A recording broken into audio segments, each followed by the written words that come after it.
అందరికి ఈరోజు నా లంచ్ అండి. నియర్ అబౌట్ 10 అవుతుంది అనుకుంటాను.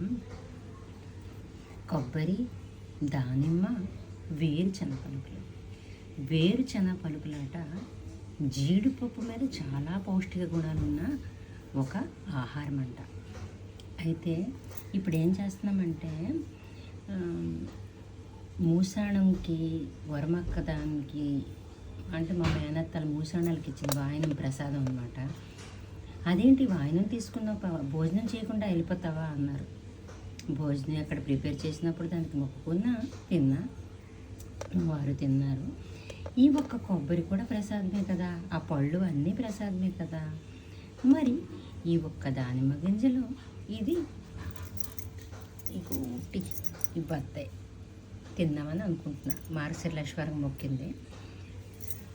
ఈ ఒక్క కంటైనర్స్ ఈ ఇత్తడి వేయబోని నా ఫుడ్ వరకే వాడతా. భగవంతుడికి నేను వాడట్లేదు, ఇంచుమించుగా వీలైనంత వరకు. ఇంకొకటి వెండి సామాను మనం పెట్టేస్తున్నాం కదండి, పెట్టేసి మళ్ళీ తినేస్తుంటాం కదా. నేను ఎక్కడో విన్నా, మా అమ్మ ఎప్పుడో నాకు చెప్పినట్లుంది, ఈ ధాతువుల్లో అట ఆ ఒక్క ఎంగిలి మరిన మంది ఉండదు అనేసి. ఇంతటితో సెలవు తీసుకున్నానండి. అంటే మరణించాలి.